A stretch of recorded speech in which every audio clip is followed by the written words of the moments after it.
What's up everyone, welcome back to Doug Drifts. So today we're going to be taking a look at the 240 after it's been to an event. I'm by no means a mechanic, or I'm by no means some kind of like an expert on 240s after drift events, but this will just be some of the stuff that I personally look for. So let's go ahead and get started. So the first thing you'll notice with the 240 is that it's absolutely filthy.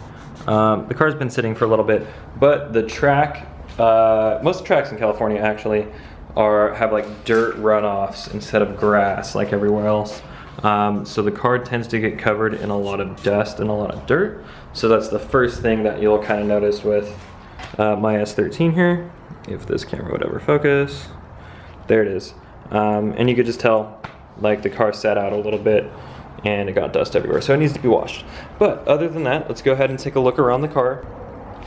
So I had a couple of tires blow, and what ends up happening is when they shred, they end up kind of flopping around and hitting all of this fender right here. So you can see that there's a little bit of just kind of fender like marking from the rubber hitting the fender well in here, and you can see that there's marks all up and down here and marks here, but nothing really looks like it doesn't look like the fender was dented or anything, so that's good. There are some deep cuts here in the paint. Nothing too bad. Let's go check out the other side. I think the other side was worse. Yeah, so this other side here has like scratches from the wires, and we can go ahead and take a look at what the tire looked like after it blew. But I'm basically just gonna have to try to buff all of this out and then clean off this rubber that's here. It actually was a lot worse all up and down the side, but I just kind of sat there with a kind of a shop towel and just wiped as much of it as I could off. But yeah, so that's the extent of kind of the exterior look after a drift event. You know, you want to go ahead and check your front bumpers. Right now the hood's open, so that's why it looks all misaligned there. But you also want to check your front bumper, see if there was anything that kind of knocked around. Let's see what else.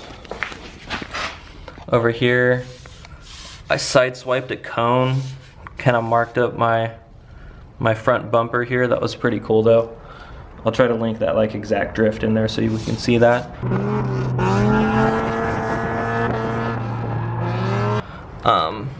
But yeah, everything looks okay. This has always been kind of an iffy front end because I'm running a bash bar up front. So that's all pretty normal.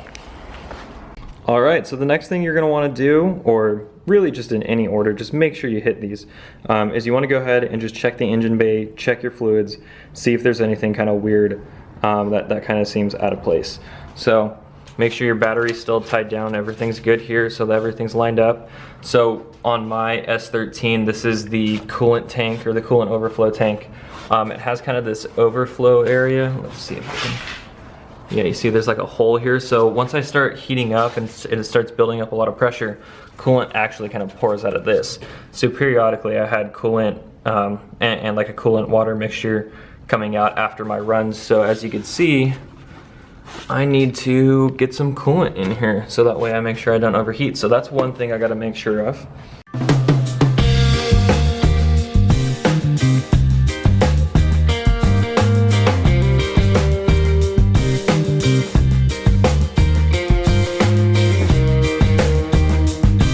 I don't know if you guys have ever tried to have a camera focus on a dipstick, but it's pretty much impossible, and this is how I had to do it. But moral of the story, oil levels are looking good. All right, so once you've had a chance to take a look at the exterior of the car, see if there's been any damage, check all of your fluids, make sure there aren't a bunch of leaks, and then gone under the car so you can go ahead and see if there's any damage that was done under the car if you were doing something like this. Alright, so after you've looked over your car, you've made a checklist of what it is that you need to go ahead and fix or repair. Next step is basically taking care of it. So the things that I need to do for the 40, obviously get it washed. I need to check out what that whining sound is, possibly just do an oil change because it has been a little while since I've done an oil change. And then basically just check for any more leaks, you know, from the oil pan possibly, because I kind of hit like some different like little berms and stuff as I was out there drifting. So just gonna give it another once over. It never hurts to just double check everything again. So that's basically it. So if you guys like this video, please give it a thumbs up. If you like 240 SX videos, car videos, drifting videos, please feel free to subscribe, and I'll see you next time.